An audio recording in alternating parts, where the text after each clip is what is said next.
campanha para a manutenção do nosso grupo. Participe acessando o nosso site.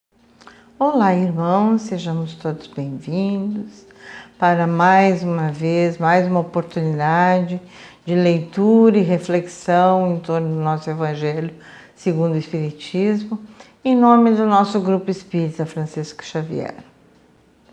Nos caiu o capítulo 12, Amai-vos os vossos inimigos.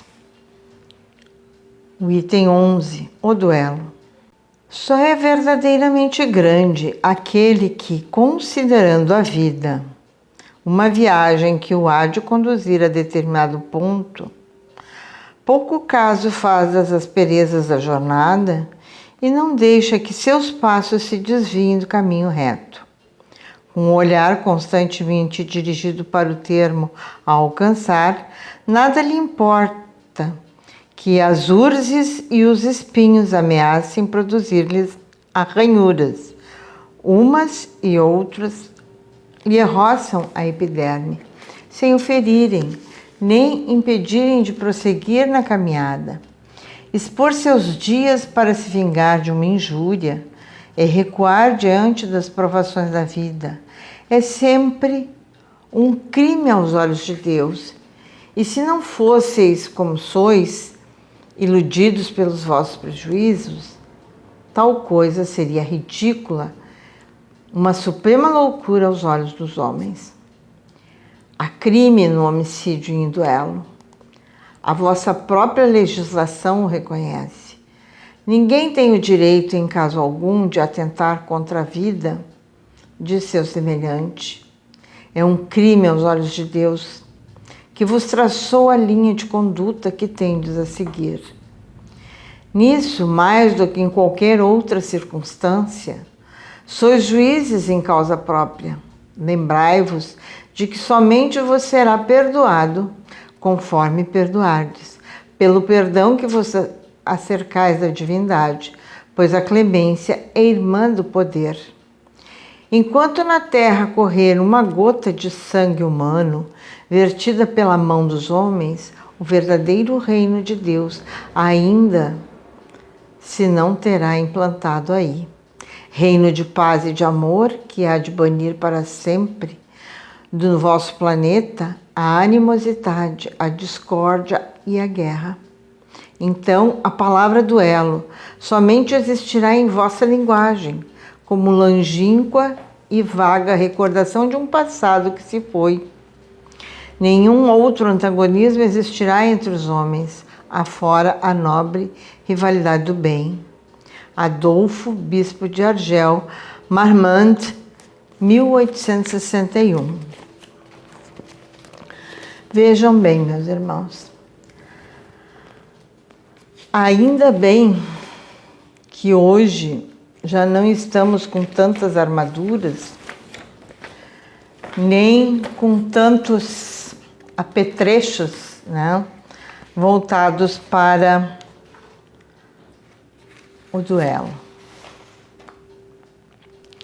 Nos lembra Kardec, que diz o seguinte, que os duelos tomam-se cada vez mais raros, ao menos na França. Isso lá na época de 1862, na Revista Espírita que ele colocou, né?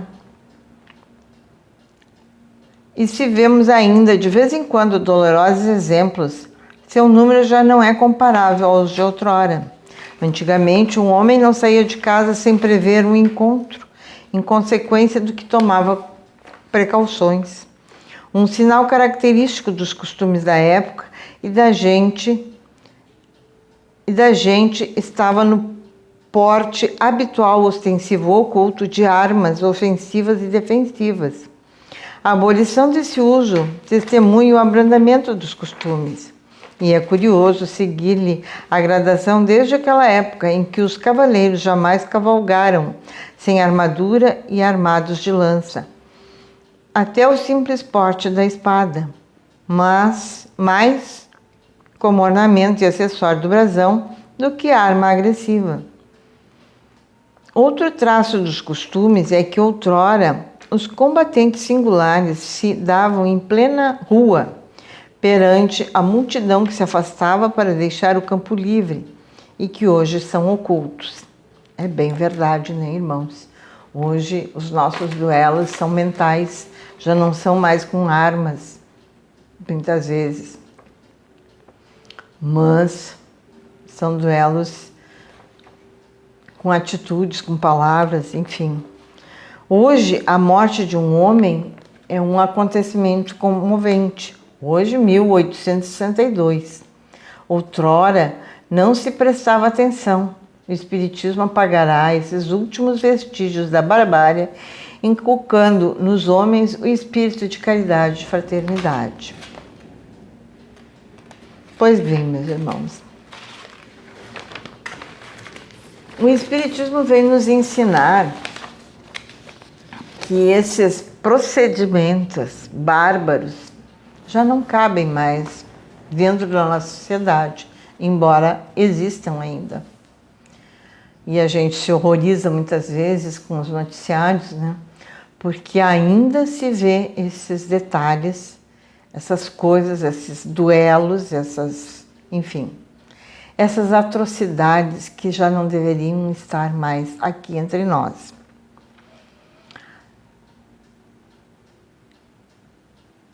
O Espiritismo também fala que fora da caridade não há salvação.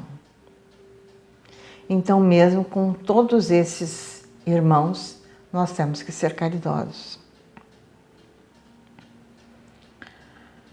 E cabe a nós, espíritas, combater e destruir esse triste hábito, esse crime que não dignifica em nada, esse crime que vem através dos anjos das trevas, que ainda estão ao nosso redor. E por que eles estão ao nosso redor? Porque nós os atraímos com os nossos pensamentos, com as nossas ações, com as nossas atitudes. Nós vivemos, às vezes, em constantes guerrilhas dentro de nós mesmos. Outro ensinamento do Kardec também que diz o seguinte, que cabe a vós, espíritas, dar o nobre exemplo da renúncia, a despeito de tudo e de tal funesto mal. Por quê? Porque nós temos que aprender a ser mais amáveis, mais cordatos, mais honestos, mais corretos. Se nós não dermos um exemplo, irmãos, nós não estaremos sendo espíritas. Em nada vai adiantar todo o estudo se nós não começarmos a mudar o que deve ser mudado dentro de nós. Fazer essa modificação, essa reestruturação interna, construindo a nossa igreja interna, aceitando os ensinamentos de Jesus como diretrizes para o nosso bem, o bem da humanidade, o bem de todos nós. Porque nós não vamos ter apenas uma existência, vamos ter várias. E somos responsáveis por todas essas existências. Nós vamos sair daqui do mesmo jeito que nós estivermos no momento em que fecharmos os nossos olhos. Nós não vamos ser diferentes depois que desencarnarmos. Outro alerta de Kardec também diz que cabe a nós, espíritas sinceros, fazer compreendida a sublimidade das palavras, dever, honra e coragem, e Deus falará por vossas vozes. Nós realmente temos que ter dentro de nós a sublimidade dessas palavras, da palavra dever, da palavra honra, da palavra coragem, da palavra dignidade, da palavra de sermos corretos, de sermos honestos, de fazermos as coisas de forma que não nos arrependamos amanhã do que estamos fazendo hoje. E cabe a nós realmente semear essas sementes de felicidade, semear a paz entre os nossos irmãos, semear esses germes da concórdia e não da discórdia, porque nós precisamos melhorar o nosso planeta. Precisamos melhorar a atmosfera que circunda o nosso planeta. Precisamos desejar que todos evoluam e que não fiquemos mais fazendo essa palavrinha duelo, né? Com qualquer irmão. Kardec, ainda na sua Revista Espírita, nos traz uma história muito interessante, que é um conselho de um pai para um filho na época, né? Que diz o seguinte: o homem ou o espírito encarnado pode estar em vossa terra em missão, em progressão, em punição. Isto posto, é necessário que saibais, de uma vez por todas, que o estado de missão, progressão ou punição deve, sob pena de recomeçar a prova, chegar ao termo fixado pelos desígnios da Suprema Justiça. Nós não somos injustiçados aqui, sim, irmãos. Nós não somos. Adiantar por si mesmos ou por provocação um instante fixado por Deus para a entrada no mundo dos espíritos é, pois, enorme crime. Ele está falando do duelo, de nós provocarmos algum irmão para duelarmos. Na verdade, pensais que o provocado e o provocador não se suicidam moralmente ao se expor voluntariamente aos golpes mortais do adversário? Credes que já não sejam ambos assassinos no momento em que procuram mutuamente tirar a vida por eles escolhida ou imposta por Deus como expiação ou como prova? Sim, eu te digo, meu amigo, 2 vezes criminosos aos olhos de Deus são os duelistas. 2 vezes terrível será a punição, porque nenhuma escusa será admitida, porque por eles tudo foi calculado friamente e premeditado. Leio em teu coração, meu filho, porque também foste um pobre transviado, e eis a minha resposta. Para não sucumbir a essa terrível tentação, só necessitais da humildade, sinceridade e caridade para com vosso irmão em Deus. Por outro lado, só sucumbis pelo orgulho e pela ostentação.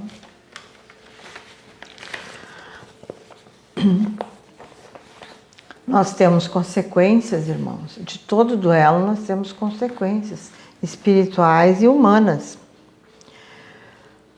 As espirituais, que vamos evidenciar, aquele que por humildade como Cristo tiver suportado o maior ultraje e perdoado de coração por amor a Deus, além das recompensas celestes da outra vida, terá a paz do coração nesta e uma alegria incomparável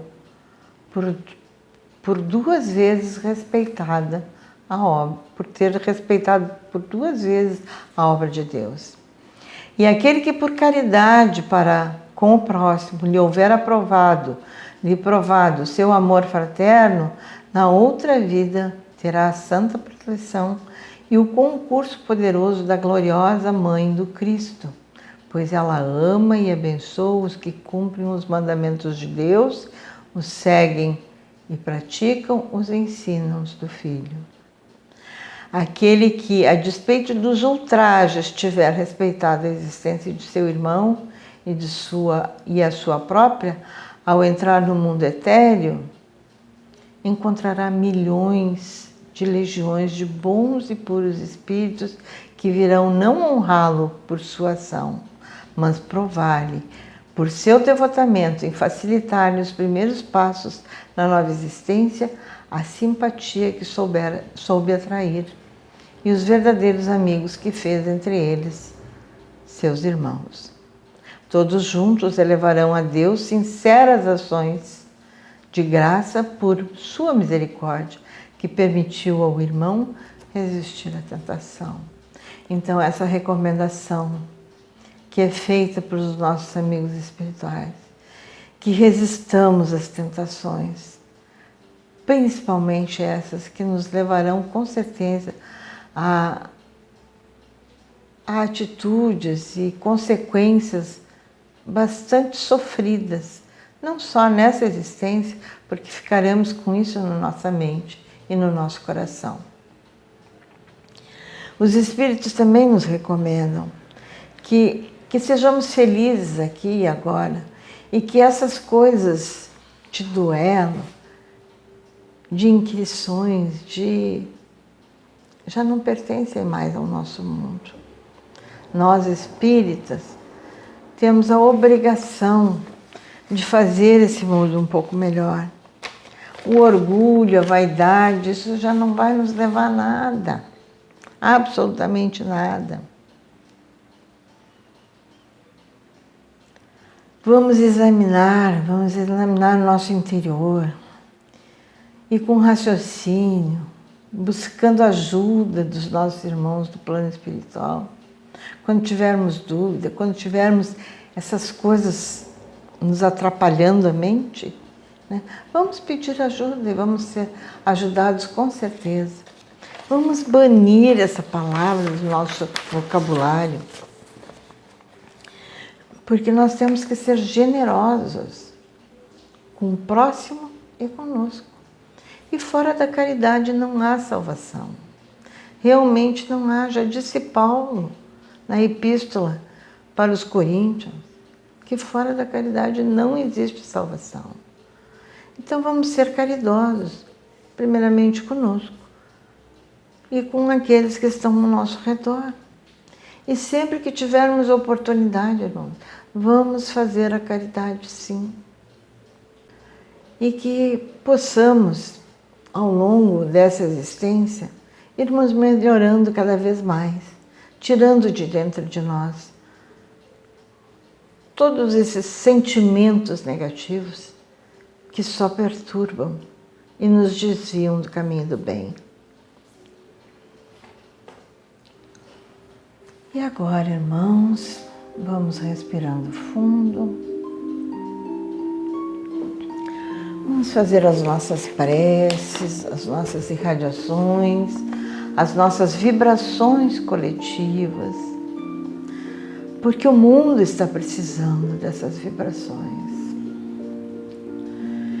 Irmãos, vamos unir nossas almas confiantes para dedicar nosso pensamento e sentimentos fraternos para quem precisa, quem está carente de saúde e de paz. Convidamos todos os irmãos a manterem seus corações e pensamentos vibrando nas preces que faremos a Deus, a partir deste momento, em favor daqueles a quem endereçarmos nossas vibrações. Prece para os enfermos. Neste momento, abrimos uma corrente de vibrações em benefício de nossos irmãos enfermos, que se encontram em nossas casas, hospitais, casas de caridade e demais locais onde se acham passando por dolorosas provações. Senhor, pedimos alívio para esses irmãos, que o teu infinito amor permita que os divinos mensageiros possam deles se aproximar, suavizando-lhes o sofrimento. Senhor, se as tuas leis permitirem, que possam recuperar a saúde e tenham muita coragem e esperanças sob a tua misericórdia infinita. Prece para os desencarnados. Pai, lembramos com muito carinho dos nossos irmãos desencarnados. Pedimos tuas bênçãos a estes irmãos queridos, que possam despertar para a realidade espiritual sob a luz da verdade de teu sublime amor. Que se esclareçam, se libertem de todas as perturbações, reanimem-se e progridam envolvidos na força da tua amorosa proteção. Prece para os lares. Pai, Precisamos que o teu amor ilumine os nossos lares, afastando as trevas da incompreensão, dos vícios, dos sofrimentos, das perturbações espirituais. Ajuda-nos, Pai, a compreender que somos todos teus filhos, formando uma família com quem temos a necessidade de aprender a amar, auxiliando-nos uns aos outros. Que em nossos lares reine a harmonia e a paz sob as tuas bênçãos divinas. Prece para a paz no mundo. Em ti, Senhor, está a força suprema do bem e da paz que governa o universo. Abençoa os dirigentes de todas as nações, especialmente os do nosso país, que saibam governar sob a tua proteção, no sentido da ordem e da fraternidade universal. Graças, Senhor, por esses momentos felizes e pela assistência amorosa dos bons espíritos. Abençoa-nos, seja feita a tua vontade e despede-nos na tua paz. Que assim seja. Campanha para a manutenção do nosso grupo. Participe acessando nosso site